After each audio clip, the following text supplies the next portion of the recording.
Today's podcast is brought to you by Kentucky Farm Bureau Insurance. You never know what tomorrow may bring. That's why it's important to get the right insurance coverage today. At Kentucky Farm Bureau, we deliver the protection and peace of mind your family deserves. In fact, we've been providing folks in the bluegrass with dependable service since 1943.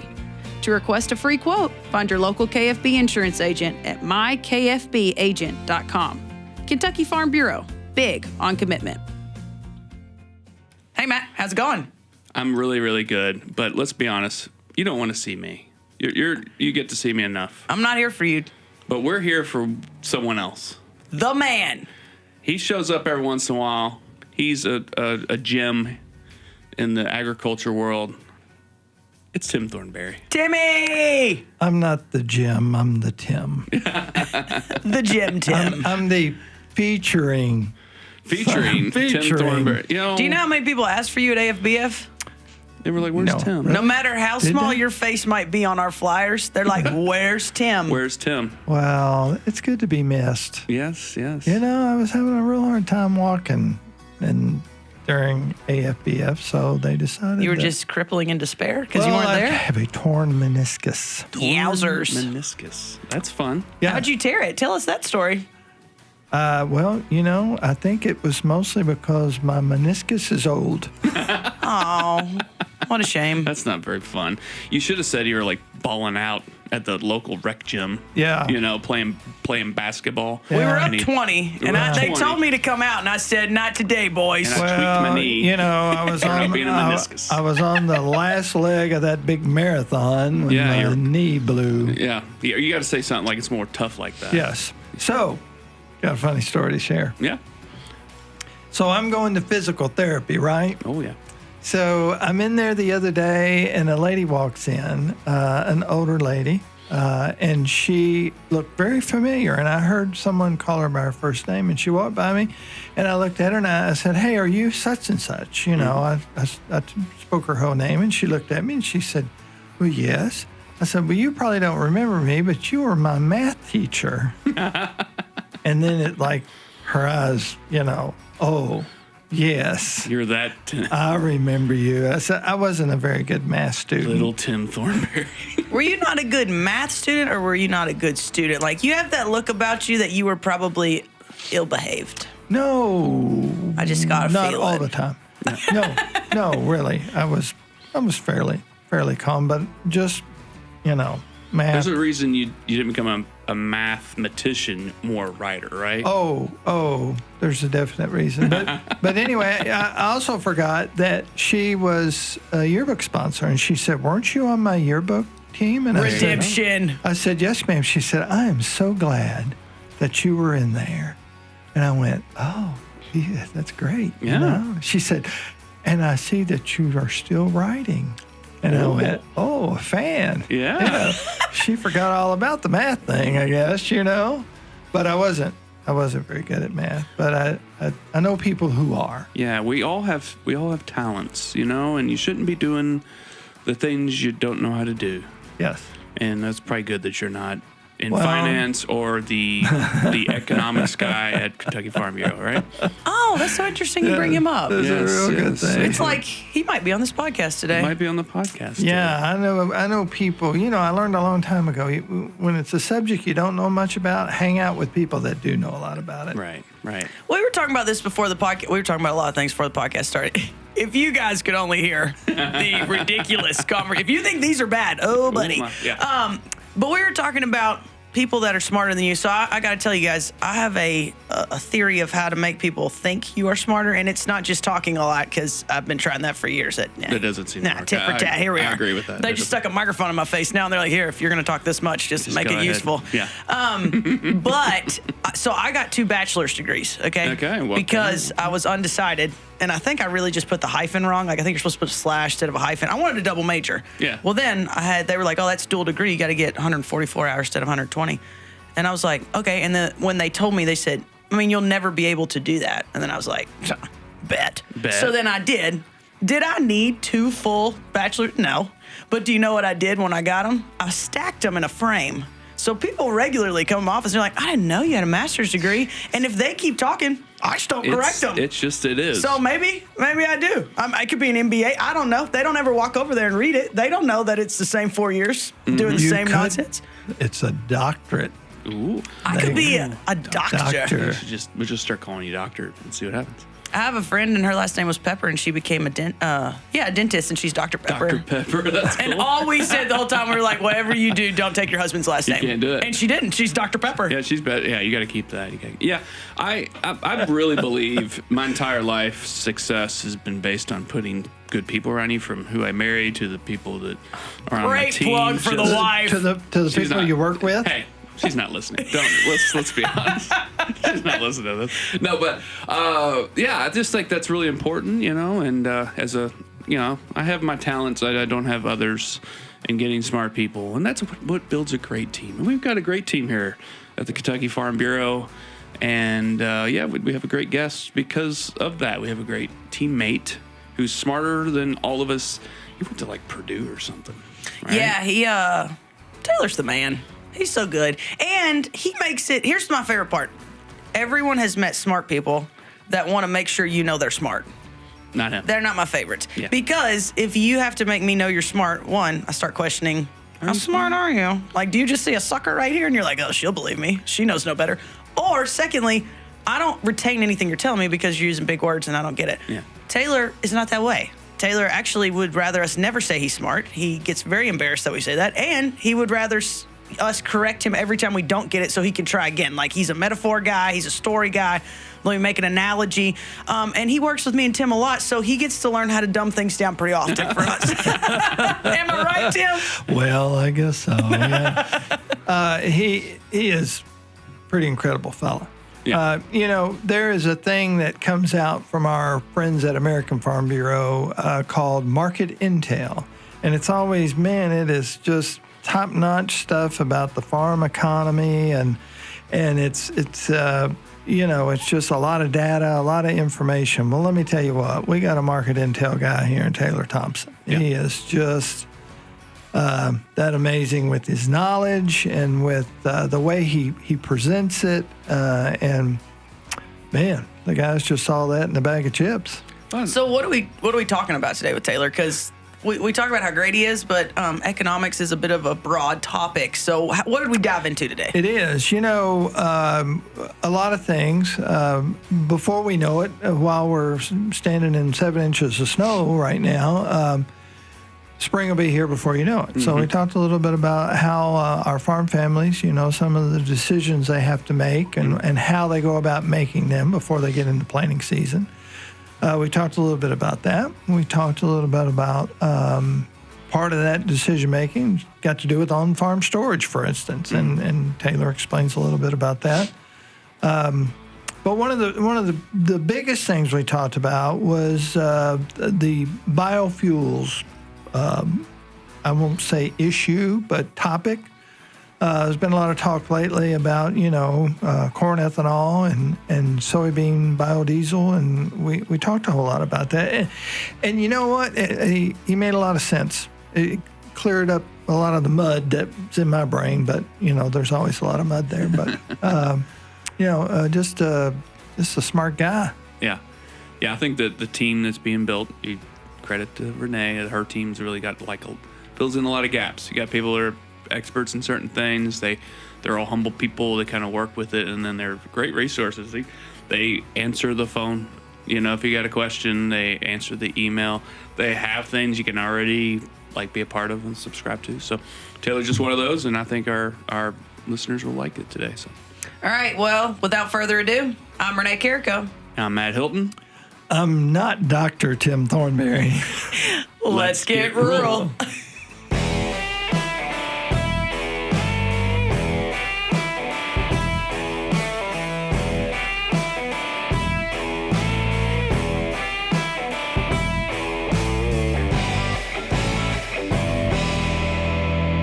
Well, Taylor, while we are definitely in the depths of winter as we're speaking today, I know that farm families across the state are beginning to think about spring and think about planting season.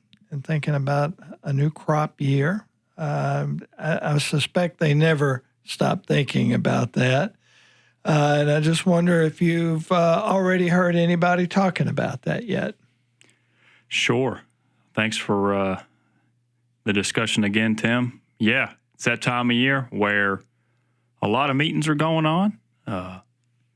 When you have the end of January temperatures like we've had here in Kentucky, yeah, a lot of time to meet indoors, right? And to have some of those that's true discussions under roof. But very yeah, true. Yeah, I mean it's just like any other year in the sense of a lot of decisions being made right now, and not just on what will be planted, but what has been grown and is in the bins, and decisions on other aspects of farm finances. So any number of decisions are going on right now. It's a pretty busy time, although you likely won't be seeing any equipment running in the field.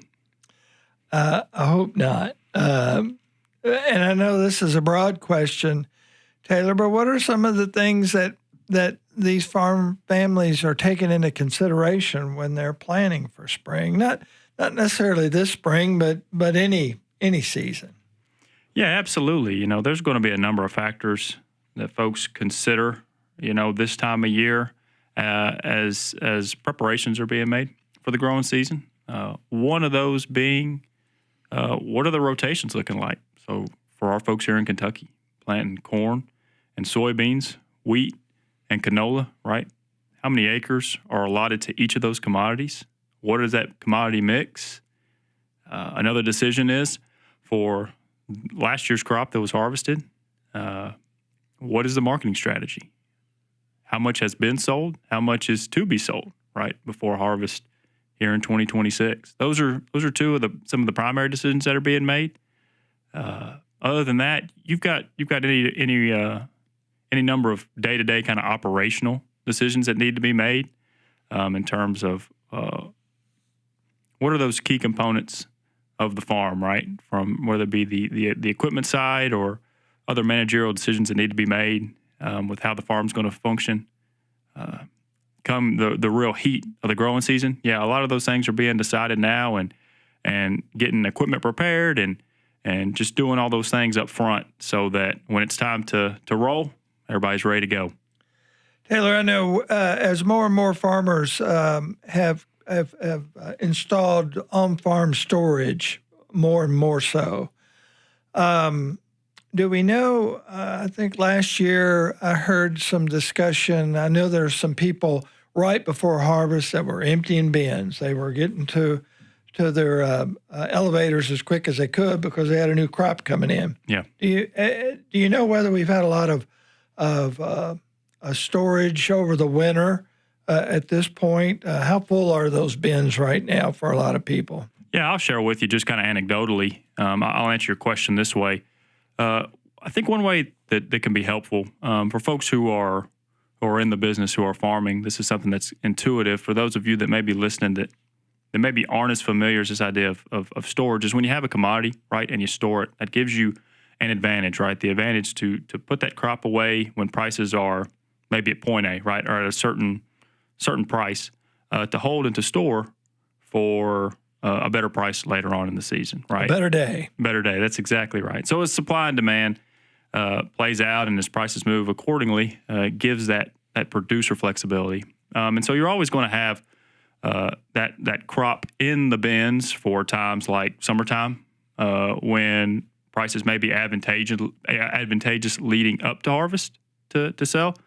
You may have other marketing strategies where, hey, I'm going to hold and I'm going to sell a little bit every month. So to answer your question in terms of what are bins looking like, yeah, there's grain that's still in the bins. There's marketing procedures that are going on right now here in the state of Kentucky. We've actually had a pretty unique harvest season this past year that we can maybe get into a little bit if you'd like to today.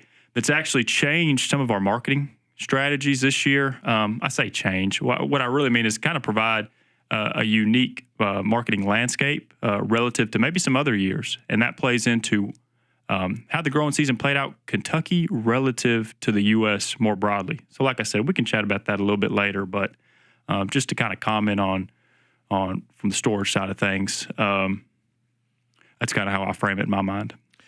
You know, at the end of the day, it's all about how much it costs me to put this crop in and how much money I'm going to get out of it. What are some of the things that farmers are looking at? I don't know what, and forgive me for, I'm not the economist here, but when we're talking about futures, when we're talking about crop prices, sure, you know, that's been a hard pill to swallow for a little while as we've seen inputs increase and we've seen crop prices fluctuate, might be the best word to use. Yeah, that's exactly right. Any thoughts on what we might be facing or what futures look like right now or how that plays into decisions that are coming up come April when, excuse me, sure, when the planters are running? Yeah, no, that's a great question to ask, Tim. One metric that folks like to look to is called the soybean to corn ratio. So when and we might have actually talked about this on a prior podcast that you and I had, but when you look at what's called new crop futures prices, so what'll be for soybeans November of 2026 futures and then corn December 2026 futures, you can actually look at a ratio between the two. So you take the soybean price and you divide it by the corn price. And essentially what that kind of gives you is a metric of, what's really the market incentivizing for plantings this year. So typically a number that folks will look to is like 2.5 for that ratio. So anything higher than that 2.5 will lead folks to think, okay, probably going to put in a few more soybeans. And then anything below that 2.5 is favorable for corn. So kind of where we're sitting at today is some slight favorability towards corn, which is pretty fascinating given we just produced 17 billion bushels of corn this last harvest season. Kind of tells you a little bit about the international dynamics, right? We can get into that too as well. There's a lot that's going on right now, but from the marketing side, it's kind of pairing. Right, what's the market indicating? What are some of these prices showing? You know, how do I feel about corn at this price and soybean at this price, given the input situation, right? Which is providing a lot of pressure for folks. So you framed it really well with the inputs, with what the futures are indicating, because that's really the culmination of a lot of these decisions. What prices are showing me now against, what are just some of the underlying pressures on inputs that we just have to, at the end of the day, you kind of have to just bite down and buy them, right? You've got to have those inputs for the operation. Speaking of corn, and we'll talk about soybeans too. We just did a piece in the magazine and talked about ethanol, and I know there's been a lot of discussion in D.C. about year-round E15. It's something that the Farm Bureau is advocating for, and we think that that's going to be a big plus for corn growers, which, by the way, when we're talking about that, most corn growers are also soybean growers. Yes. But we haven't seen that come to fruition yet. Mm-hmm. If indeed it does, I would think that if I were growing a lot of corn, I'd want to know that before April gets here. Do you think that there's going to be any movement there? And how big of how much does that weigh in on what a farmer might plant when they're considering the upcoming year? When they hear about whether it's E15 year round or whether it's some other variable that would indicate you need to grow more of this crop or that crop. Right. Sure. To kind of answer that first part of your question, I do think there are some more discussions that are still going on. I don't think that the E15 discussion is completely halted at this point. I will be interested to hear in kind of the coming weeks to month or so. I think there's some real opportunity for continued movement there, but we'll have to just kind of stand by and see. Now, secondarily, something like an E15 coming online, in the short run, that's not going to change, right, the crop rotations that folks are planning for this growing season, okay? Those decisions are made for folks. Now, with that being said, that's the short run look. And kind of what I want to talk about now is the broader row crop landscape, let's take corn and soybeans in particular, for example, but you can include matters like canola too, which absolutely factor in this equation. Over the last few years, we've really tried to wrestle with two underlying aspects of our row crop market: domestic usage of the commodities that we produce, right, and our export markets. And it really seems like that discussion is really taking shape and really manifesting to a situation where it looks like a lot of the focus moving forward for our row crop markets is going to need to be directed towards the biofuel space, right? For so many years, right, our understanding of our commodity landscape was driven by the export market. You know, the common talking point is soybeans to China, for example. But as we see these international trade dynamics shift for us here in the United States, especially as we see our production increasing. I mean, just take a look at this year's corn crop, right? There's got to be a recognition that exporting our commodities is very, very important, right? It's very valuable, and it's a necessity.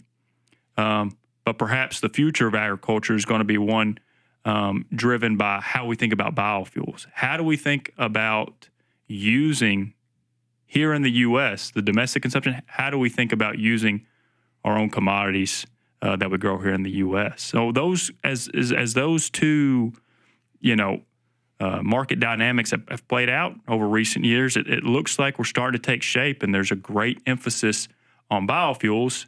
And how that plays out currently, that's the E15 discussion, right? Let's switch gears a little bit here, then talk about soybeans. I know that last year was a difficult year for biodiesel, if I read correctly. There were some plants that maybe slowed down or maybe even shut down. And I don't want to speak too much on that because I know enough just to be dangerous. But with that said, I've read reports where they think that some of that's going to turn around this year. And so when we talk about renewable fuels, we generally think about ethanol. But there's a whole other market out there for the soybean producers with biodiesel or renewable diesel or some things like that, and much more. I mean, when I was a kid growing up in science class, we always they talked about soybeans like they were this, and they are a crop that you could make about anything with, and several uses for. Are we seeing more of that now, especially in the renewable fuels arena, that maybe this could be a turnaround year for some of the biodiesel production? I think this is a wonderful discussion to have. I'm glad you asked the question. We think about the renewable fuel space, and we think about a commodity like soybeans, right, which has historically held its ground as a primary source for animal feed, right? Kind of playing as this commodity that was extremely useful in the protein supply chain. Still is to this day, very much so. But what we've seen over the last several years is this real emergence of soybean oil, right, as kind of this secondary product, this byproduct of crushing soybeans, really start to drive a lot of this, what we call the soy complex. And I say drive is when you think about crushing a soybean. If you were to go and you were to look at the futures board, right, you got soybeans and you've got soybean oil and soybean meal. Mm-hmm. All right. So you've got a value share that's there. So what's driving a lot of the value nowadays, adding a lot of value is probably a better way to frame it, is soybean oil. And as we look forward to a lot of this crush capacity that has come online and that's coming online, we need to think about what's going to be the real value of a product like a soybean oil, right? And as a core component of aiding in kind of elevating the soybean price or stabilizing it in the long run. And that's where you see in Kentucky, there's actually a useful dynamic that we've got going on right now, where soybean oil and soybeans more generally as a key input for something like a biodiesel or renewable diesel. You also see some of these other crops that are really starting to capture some of the market here in Kentucky, like canola, right? Play into that same space as an oil crop, right? Funneling into this broader biofuel space. So, kind of to go full circle back to your kind of original broad question of soybean oil, and then what's kind of this crush capacity space? How do we think about it in renewable fuels? Let's think about it in terms of these byproducts, right? A soybean oil and a soybean meal, right? Where's a lot of that value from that soybean that's being crushed? Where has the value come from? Where is it going? And that's where renewable fuels and these biofuels really step in to say, hey, there's a real opportunity for us domestically to increase that usage. You mentioned export markets, and I read something, I believe, just before we walked into the audio studio about China fulfilling their commitments on soybean purchases. I saw the headline. So all you folks out there say, I don't know what I'm talking about. I didn't read the story yet. I just saw the headline. So do you think we're at a better place with that commitment for our soybean producers at this point? I think that is something that is absolutely very positive. I do think underlying that, let's take soybeans in particular here, from a broader trade dynamic. I do think with the rise of Brazilian agriculture and their production of soybeans, that they are poised with just the sheer amount of volume that they're sending out of that country, and that they're poised to continue to send out, that there's going to be continued market share pressure on the United States when it comes to soybean. Now, in terms of trade relations between the U.S. and China, I absolutely think it's a very positive, it's something very positive unfolding, right? When you get some of those trade commitments that are met, I think that's a very good thing, and shows certainly opportunity for us to continue to play a very important role in the Chinese supply chain for soybeans. But as we think about our U.S. growers driving that yield and driving that production, right, the kind of the broader underlying export dynamic is one that is challenged in soybeans in a way that's different than really what we see in the corn supply chain. Staying in the export lane here, again, something I saw a few minutes ago, that there seemed to be a trade deal in the works, more so with India. I know that has been a market that this administration has really wanted to foster. And so the report I saw seemed to lead toward the fact that something's coming. Now, it was very short on details. Yeah. But I would hope that agriculture, if indeed there's a big deal coming with India, that agriculture will have a substantial, part, would be a substantial part of that agreement. Yeah, absolutely. One thing that's been really unique about, I say unique, a key feature of a lot of these trade deals that we've seen the Trump administration pursue, ag has been at the forefront of a lot of these discussions. I think that's been something really encouraging to see. This administration's been very proactive in ag trade and trade really across the board. Of course, from Liberation Day back early last year, right? And even before that, the administration was clear that trade was going to be at the forefront of the administration's economic pursuits. One thing that's been really encouraging is that there seems to be a real mindfulness for agriculture commodities, all right, whether it be with Southeast Asian countries or a country like India, here closer to home, even trade relations between Mexico and Canada, right? It seems like agriculture is playing a role in all of these talks. And not to go too deep down this trail here. But when we do think about our export markets, and then we do think about the international shifting of trade, right? How things have been done maybe in the old regime, right? Or the kind of this globalization regime versus kind of where we're at, where we get some decoupling efforts. You know, you think about a U.S. and a China relations, right? You think about kind of this urgency. We saw this actually in the World Economic Forum. Discussions around, hey, if you're a mid-level country, right? If you're a Canada, you think about Carney's message. Like, how do you engage with other nations for your specific supply chain needs, right? Versus if you're a superpower like America, right? And you go out into the international market, you work different trade deals, these types of things.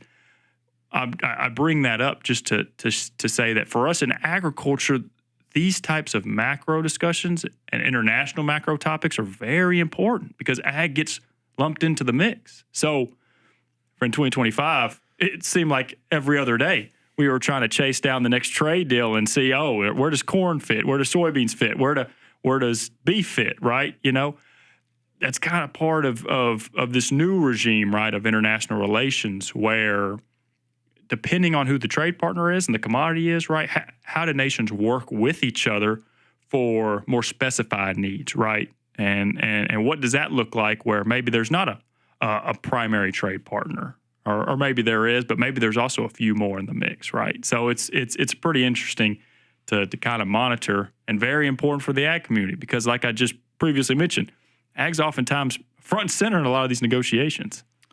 You know, when I was a kid growing up in the country, I'm not sure that, and I say this, and I'm probably wrong, but I'm not sure that the farm guy that lived next door to me may or may not have been really in tune to an export market. They were busy making sure that they had silage for their cattle and making sure that their tobacco crop was going to be good and get it in the barn and a lot of other things.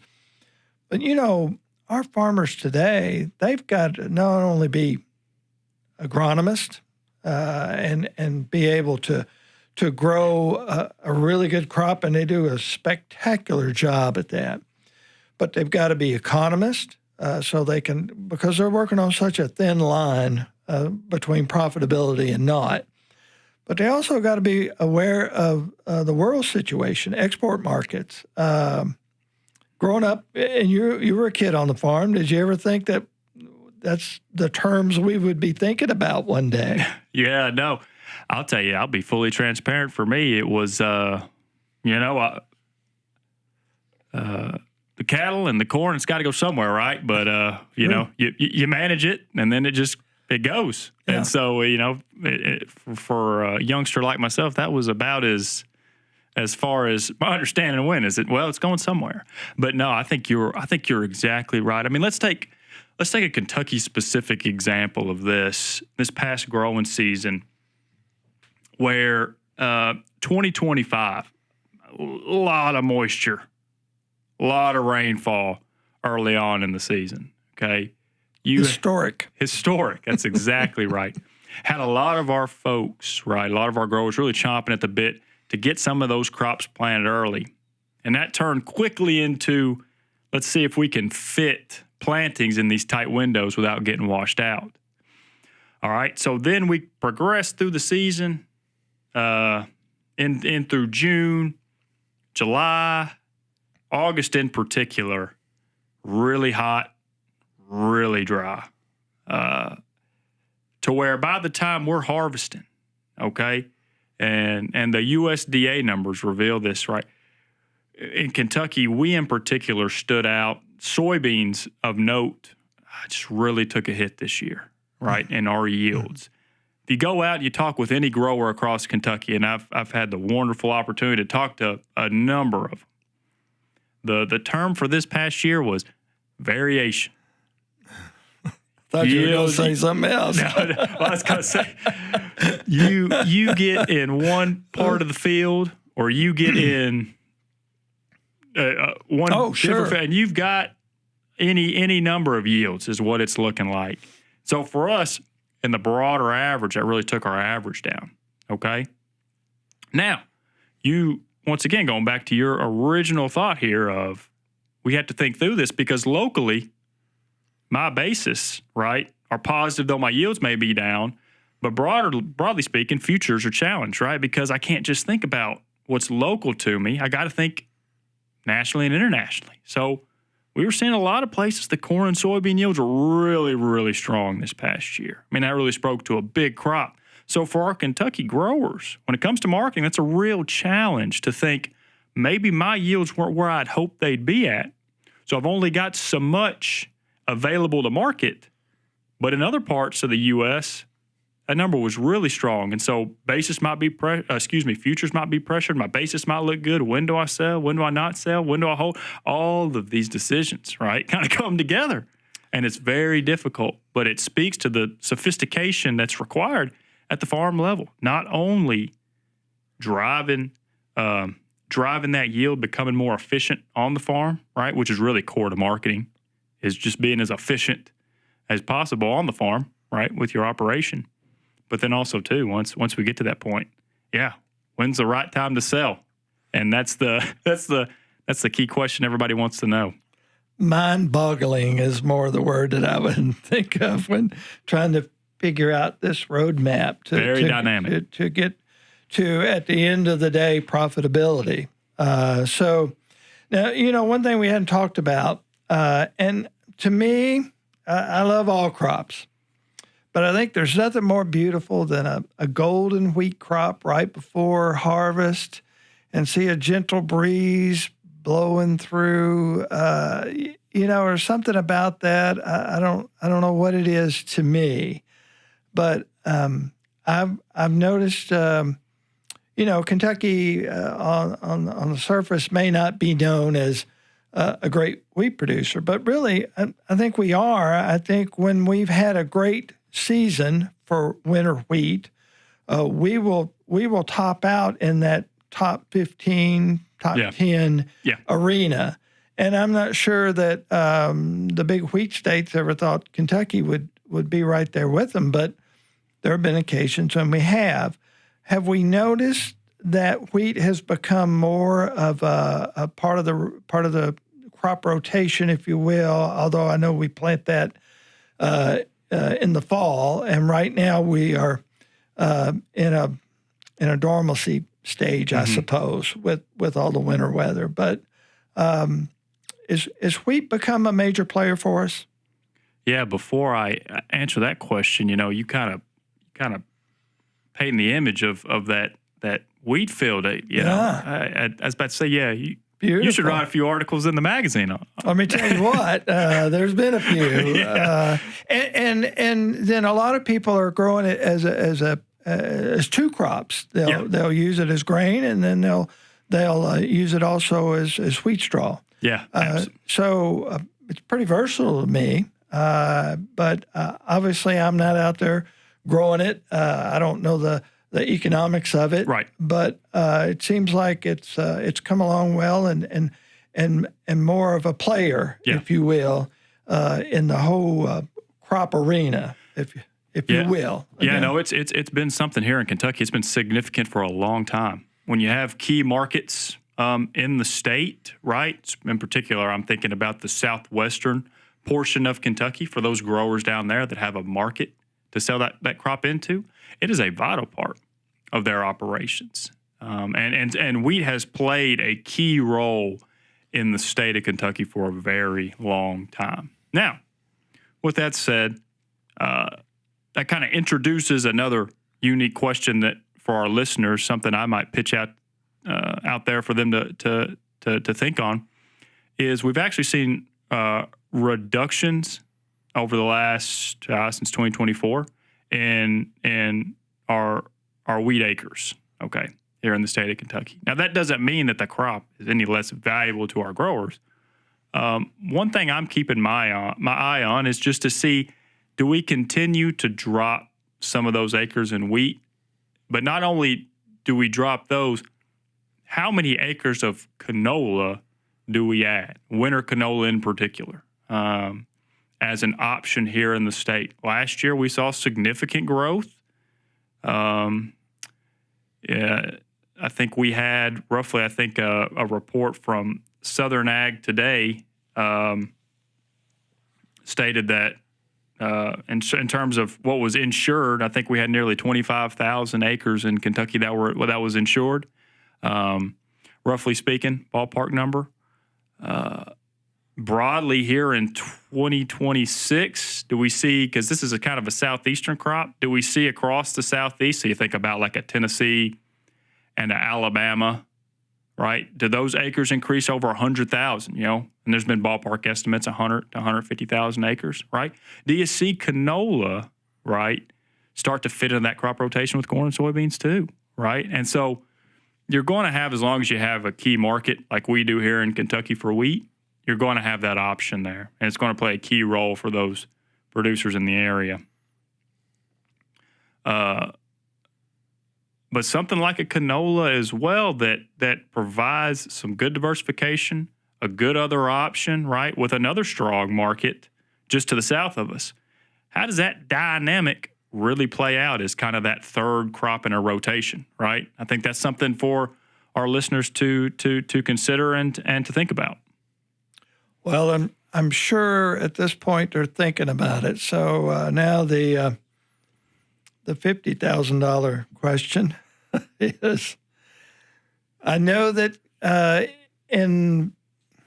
from when we're talking now in February, in 8 weeks, when you think about 8 weeks from now, we will be getting at the edge of that time when farmers are wanting to get that equipment out. They're wanting to get some crops in the field. What do you think, providing we have favorable weather conditions, when can we expect to see those first planters roll out, do you think? Oh, man, that's a great question. I mean, I hate to not be ultra specific and to provide you one date, but let me tell you, working across the state of Kentucky, when you're out in Fulton and Hickman, it's going to look a lot different for you than what it's going to look like in Shelby or Spencer. Very true. What I will say is, if the conditions are right, early. And folks, as early as they can might be the best way to answer it. Always, if the conditions are right, early. And that's not always, and I'm certainly no agronomist, right? And so a lot of these dynamics I'm not going to speak to as I'm some expert. But in terms of a date or a time, I think to broadly speak to the bulk of our producers in Kentucky, I think there's a thought to say as early as I can go, as what works for my operation. Because when you think about something like a planting and you've got a target date in mind, whenever that is, you pick your time frame, you pick your crop. That's great. As long as the equipment's up and running, the weather's cooperating, you got the help. So you kind of see this list goes on and on. So, I might broadly answer your question with as early as they can get going. As soon as they can get. I want to share a quick story with you. I certainly won't name places or names, but this has been years ago. And it was at a time when corn had reached a phenomenal price, up in the a $7, near $8 a bushel level. And I know a fellow that was a tobacco producer, and for the first time in his life, he grew a corn crop. Only that particular year, he had a terrible wet spring and had to wait, and he had a decision to make. So he planted corn right around that June time, first maybe. And probably his buddies probably thought that he might, maybe that wasn't a good decision. He had a phenomenal corn crop that year. And I realized the law of averages was not on his side. But that particular year, and I haven't talked to him about that since then, so I doubt he saw the same results later on. But Kentucky is so diverse in their weather situations. Things like that can happen. Never give up, I should say. And that worked out well for him. Do we see that a lot? That farmers are great at putting their faith in the good Lord, that everything will work out. Maybe it'll be a little bit later when they're planting. Maybe it'll be early, whatever the case may be. Yeah, but they have to have a lot of faith to do that. Absolutely. I mean, I think this past growing season was case in point where going into the year, there's strategy, there's optimism that quickly turns into, let's make it work with what we've got in the time frame that we've got. And the results, while varied, in some places were very surprising. In both directions. Where at one point in the season, it looks phenomenal. And then by the time you harvest, it's not so much. Well, at the same time, folks are running the combines, seeing those yields, and can't really believe what they're, and it's just what it does, I think, is this is kind of the beauty of agriculture and putting your faith in the Lord is it humbles you, and you realize that you take what you can get and you do the best with it. That's why our growers are some of the most common sense, practical people out there that are forced to strategize on the fly. It's very dynamic. And at the end of the day, right, taking that humble approach to recognize that, hey, at the end of the day, we're subject to weather and all of these constraints, yet we're going to work through those in a way that is sophisticated. That's what's so impressive to me, right, is kind of taking those lumps that are through the year, but also taking the highs too. It just, it's the ability to wrestle with those things year over year, right, and make it work. And so that's kind of the long way around is agriculture has some high highs, it has some humbling lows. It's boom and bust, as it's been described by many, many before me. Nonetheless, though, there's lessons year in and year out. Our growers have been tremendous, and it's a learning lesson for me anytime I get the opportunity to be around them as entrepreneurs and how they think through these difficult business challenges. And I will say, and I say this because this is home to me, but man, I tell you what, we got some of the best producers anywhere. And that's due to a whole lot of things, a network of university people out there in the extension program that are continually helping. A lot of folks such as yourself getting information out there on a regular basis. There's just a whole lot of advantages, things out there that they can, I should say, take advantage of. But at the end of the day, man, these folks, these farm families in Kentucky are amazing. And I don't know another word to say. They continually are able to produce more on less land, and their crops are, generally speaking, phenomenal. I talked to the folks that were in the field this year thinking this is not going to be good, and they would look at me and go, really can't believe it, what I was seeing. And so I think that's a reflection on the information they have, the work ethic that they possess, and the knowledge that goes into creating these crops year after year. Yeah. Now I've said my praise there, and you can never praise our farm families too much, but I got to ask about something else. We see more and more our roadside market program growing. So there's a lot of things out there that can affect the farm that aren't corn, soybeans, canola, wheat. And I visited a farm the other day, and I don't mind to say who it was. It was on the Wright farm in Henry County. I was visiting our Farm Woman of the Year. And they have such a diverse operation there, as so many farmers do. They're a certified farm market. They have beehives where they have honey. They have produce. It's just phenomenal. I'm thinking, when do you ever have time to sleep?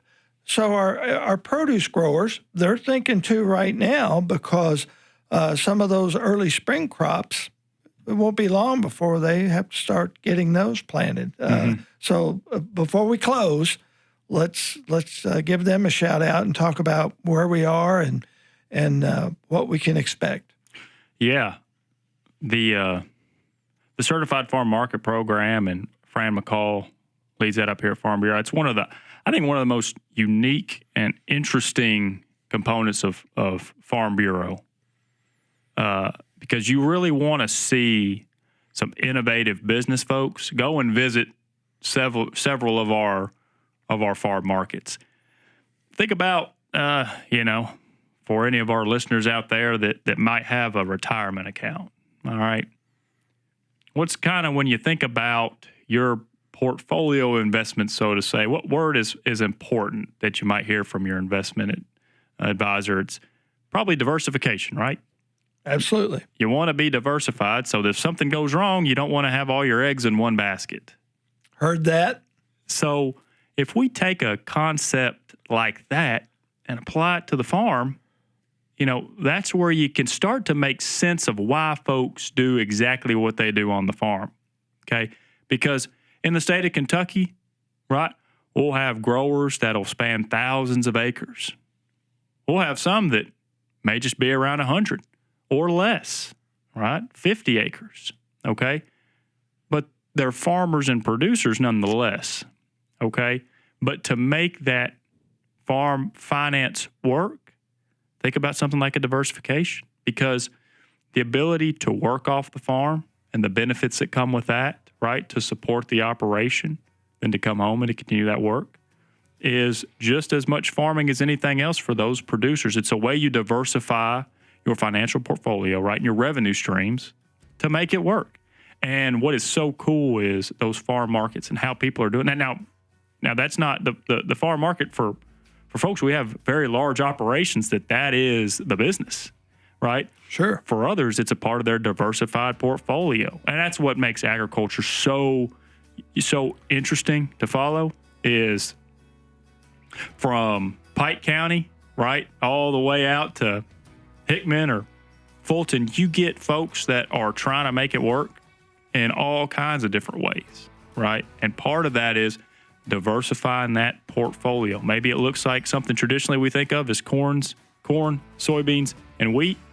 Or maybe it looks like 30 head of cattle and a farm market and anything in between, and bees, and you name it, agritourism. You name it. We got folks in our farm market program that, have, some of these exotic operations where you'll see giraffes. It is, I saw a zebra the other day. I'm telling you, it is something else to see, but it's just kind of a part of that entrepreneurial, innovative spirit that so many people have in trying to make the best use of the land possible to support themselves and their families. Well, I think it's a great place to leave it. Making it work is what they do. It's just my job is to make sure that the world that is not connected to the farm gets connected in one way or another, so they know where their food's coming from, how good these producers are, and how important they are, not only to us here, but to people beyond our borders, and when I say beyond our borders, around the world. And so can't thank you enough for being here today. Can't thank our farm families enough for what they do. Next time, I'm already going to set us up for next time. Next time, I want to talk a little bit about cattle. We love our cattle here in this state, and we've got great cattle producers, and we're a big cattle producer. So coming up soon, we'll talk about a little bit about cattle next time, if you're good with that. That'd be good. Thanks, Tim. All right. Taylor Thompson, thanks so much for joining me today.